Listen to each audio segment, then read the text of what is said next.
Yo, yo, yo, yo. We are back, guys. Episode 2, part 2. Part 2. Yeah, there we go. So we're back right now, guys. We're going to get into some music topics right now. So Gary, G-Man, whatever he calls himself, he going to lead it off. I told you, call me whatever you want. Just don't call me broke. You know what I'm talking about? Yeah, go ahead. Lead it off, man. I appreciate you giving it over to me because I wanted to just, first of all, let's listen. Let me just say this to the people, right? Listen to me, people. We need to support this Judas and the Black Messiah movie. Absolutely. We need to support the movie. We need to support the soundtrack. Listen, Hit Boy created a soundtrack inspired by the movie. So this isn't even the official soundtrack. But on Hit Boy's soundtrack, right? Not the official soundtrack. Which, if you haven't listened to the soundtrack by Hit Boy, right? Go do it. Do it now. Not now, but right now. If you in the church, look at your neighbor. Say, neighbor. Go listen to the Judas and the Black Messiah soundtrack. You know what I'm saying? So, on the soundtrack, though, there's a lot of bangers. I'm not going to hold you. You got Nas doing a track called EPMD, which is bananas. Listen, Her has a track on there that's absolutely amazing. Sir has some music on there. Dirk got music on there. And listen, let's shout out the Chicago. Shout out the Chicago natives. There's some Chicago natives really putting good music out on that soundtrack. Fact, and they repping for Chi-Town and Fred Hampton on that, right? Facts. But listen, the track that I wanted to talk to y'all about, and listen, Bird, you already know I'm coming your way.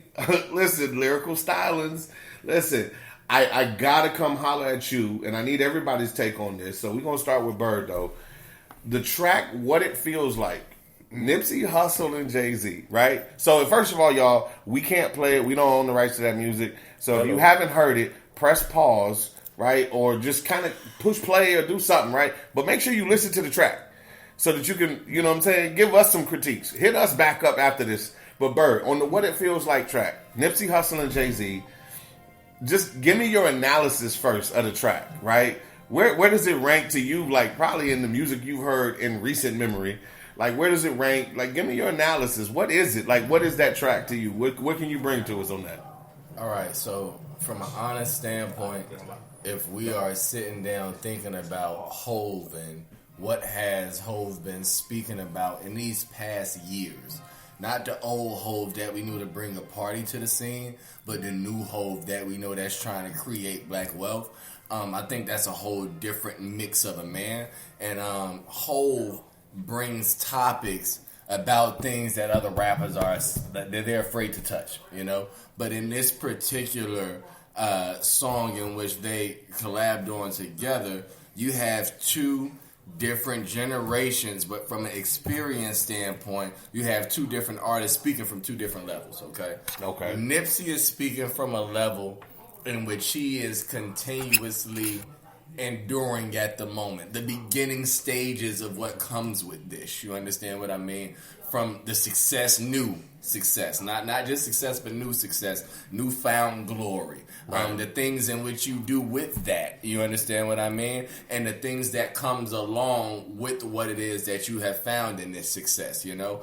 Hov is speaking from a point of not only being in your shoes, but still walking, trying to figure out how he is going to maneuver between this white and black world, okay? And Hov made it very, very clear on his feelings towards the way in which you act upon certain violence depending on the race, okay? Right. Because when the Capitol was stormed, he made mention of that. But he made mention of that due to the fact of who stormed it, you know, and the reaction that was taken towards who stormed it. Let's be clear, everything that's being said is being said to those who need to hear it, because we have to understand that we're still different in a major way.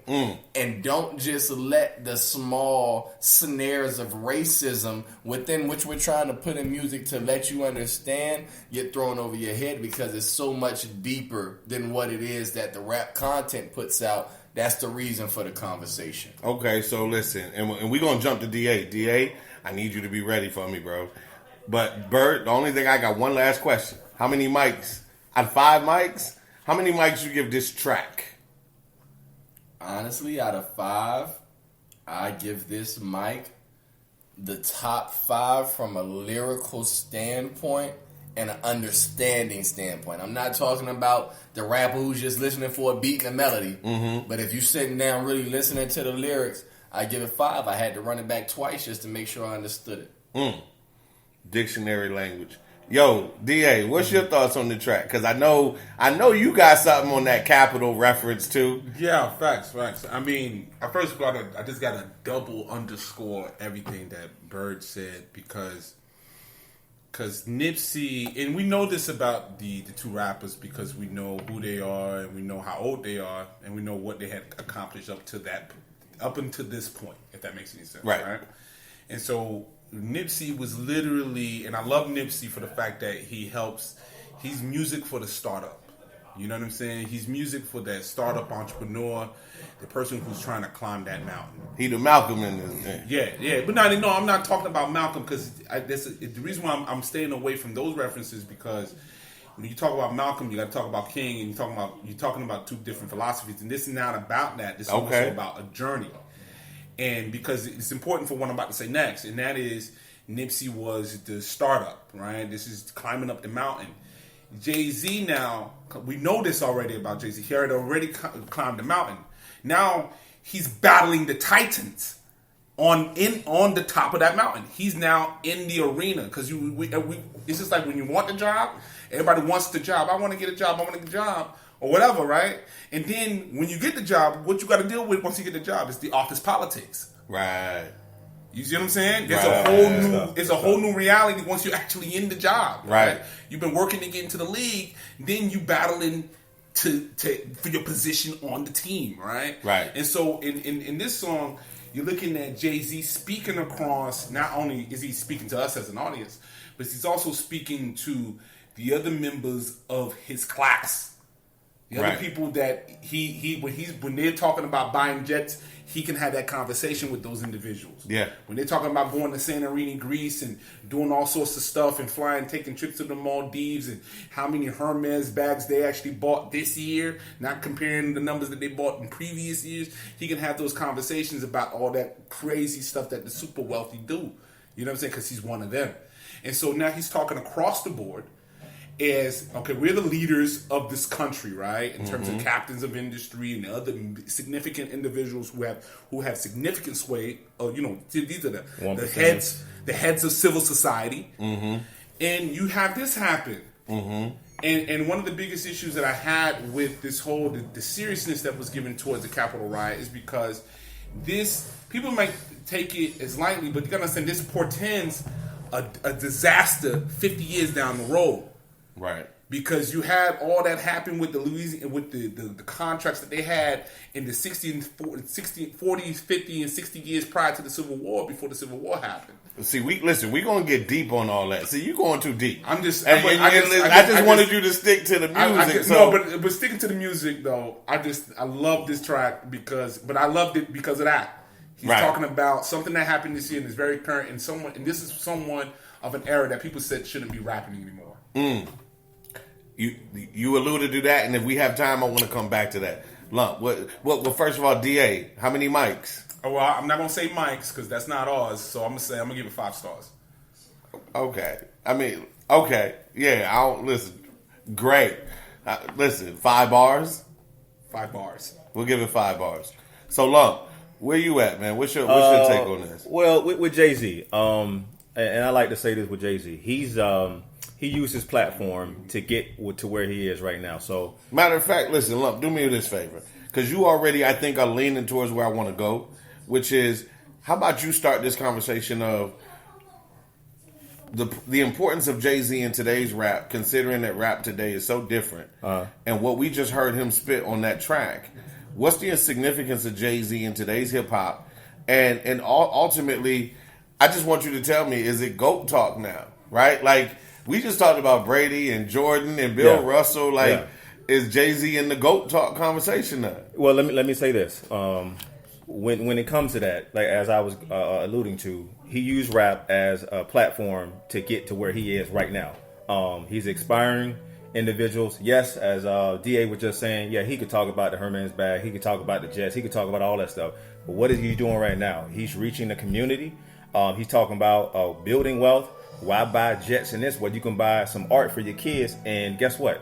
It's going to do what in value in 2, 3, 4, 5 years. Absolutely. You know what I'm saying? It's going to. That's what he's talking about, and that's what I'm kind of on when it comes to that. I wasn't a Jay-Z fan back then, but I'm on his music heavier now because of his content and what he's talking about more than ever right now. So that's I think where he's going, and when he continually going, it's setting the precedent. And my thing is, Jay-Z is not jumping on any track. I don't know if everybody's paying attention to that. He's picking his tracks, what he wants to jump on, and basically saying, you know what, this is going to set a precedent, and I want everybody to know that. So I've been paying attention to that, and I love what he's doing, to be honest, at the end of the day. Okay. So, GOAT talk? Like, is Jay-Z GOAT talk now? Can we, like, as we have all of these conversations about the greats, can we say Jay-Z's GOAT talk? Definitely. And once we hear from you, Gary, I want to definitely sum it up. You know what I'm saying? On some G Money tip, I'm gonna come in after you. Cool. Okay. Well, listen. My opinion is real simple, right? First of all, I'm gonna like, as DA would say, I'm gonna double on the score. Everything y'all have said across the board, right? I love it. It feels good to me. Listening to Nipsey and Jay-Z feels like me. Right? Like, that's the importance of, to me, Jay-Z in today's hip-hop, is that a lot of people in today's hip-hop don't sound like me. They don't feel like me. I'm 39, about to be 40, right? So, not that I can't appreciate the music as it drops today. I'm in a different phase of life than a lot of these cats dropping music. When I was in college, I was listening to that gutter, that grimy, that this, that bang, bang, shoot 'em up, pop, pop, ah! Right now, I'm in a whole nother realm. And so that Jay-Z talk, for people like me, is so necessary. So I'm going to say GOAT talk. I've always said GOAT talk, man. Jay-Z definitely top 3 dead or alive for sure. No matter what anybody says. And probably the greatest businessman to ever see the hip-hop game. But Bird, close it out for us then, bro. All right, so when we talking GOAT talk, I was sitting down and I was looking at, you know what I'm saying, what I was speaking on when I was talking. And when Jay-Z brought in the story of OJ, was one thing that really hit me that he still continues on right now.